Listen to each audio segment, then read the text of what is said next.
વડોદરાની એમએસ યુનિવર્સિટીની faculty of ટેકનોલોજીના વિદ્યાર્થીઓ દ્વારા એશિયાની સૌથી મોટી દિવ્યાંગજનો માટેની 19મો પ્રેરણા ઇવેન્ટ 21 અને 22 સપ્ટેમ્બર 2024 યોજાશે. વડોદરાની એમએસ યુનિવર્સિટીની ફેકલ્ટી ઓફ ટેકનોલોજીના વિદ્યાર્થીઓ દ્વારા એશિયાની સૌથી મોટી દિવ્યાંગજનો માટેની ઇવેન્ટ પ્રેરણા છેલ્લા 18 વર્ષથી યોજવામાં આવશે અને આ વર્ષે પ્રેરણા ઇવેન્ટનું 19મું વર્ષ છે. દિવ્યાંગજનોને રાષ્ટ્રીય સ્તરે પોતાની અનોખી ખૂબી અને કલાને પ્રસ્તુત કરવા માટે પ્લેટફોર્મ પૂરું પાડતી પ્રેરણા ઇવેન્ટને યુનેસ્કો દ્વારા 5 વખત પેટ્રોનેજ પ્રાપ્ત થયેલ છે અને આ ઉપરાંત પ્રેરણા લિમ્કા બુક ઓફ એવોર્ડમાં પણ પોતાનું ગૌરવભર્યું સ્થાન ધરાવે છે. પ્રેરણા ઇવેન્ટ દ્વારા Alfaaz, Arctic, DA sports, DA events વગેરે જેવા વિવિધ કાર્યક્રમોનું આયોજન કરવામાં આવે છે. આ વર્ષે પ્રેરણા ઇવેન્ટ 21 અને 22 સપ્ટેમ્બરના દિવસે આયોજિત કરવામાં આવે છે.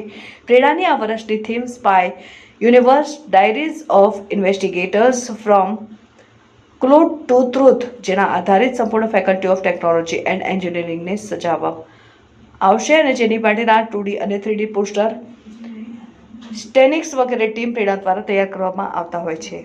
તો નમસ્તે, તો Maharaja Sayajirao university faculty of technology and engineering Vadodara કે જેમાં એન્જિનિયરિંગ અને ટેકનોલોજીના વિદ્યાર્થીઓ દ્વારા યોજવામાં આવતી પ્રેરણા ધ ઇમેન્સિપેશન એ દિવ્યાંગજનો માટે કરવામાં આવતી એશિયા ખંડની સૌથી મોટી ઇવેન્ટ છે કે જેનો મુખ્ય ઉદ્દેશ્ય દિવ્યાંગજનોને એક પ્લેટફોર્મ પૂરું પાડવું તથા તેઓની પાસેથી પ્રેરણા મેળવવું છે, જેને 18 વર્ષ પૂર્ણ થઈ ચૂક્યા છે અને તે આ 19મા વર્ષમાં 21 અને 22 સપ્ટેમ્બરના રોજ યોજાવા જઈ રહી છે કે જે સ્પાય યુનિવર્સ આધારિત theme the diaries of investigators from clues to truth theme સાથે જોવા મળશે.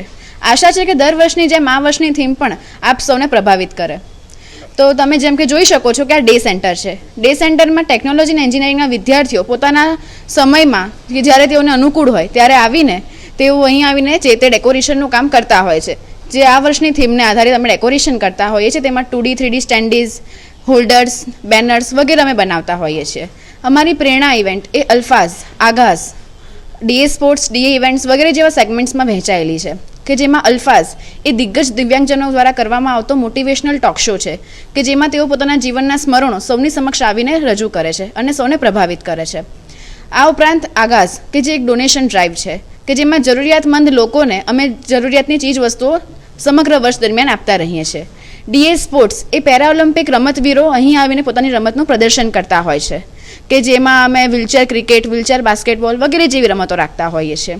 આ ઉપરાંત ડીએ ઇવેન્ટ્સ એ દિવ્યાંગજનો માટે કરવામાં આવે છે કે જેમાં અમે 40થી પણ વધુ રમતોનું આયોજન કરતા હોઈએ છીએ. Waste out of best, singing, dancing વગેરે. આ ઉપરાંત અમે અનાથ બાળકો માટે પણ ક્રિકેટ, વોલીબોલ, ફૂટબોલ વગેરે જેવી રમતોનું આયોજન કરતા હોઈએ છીએ.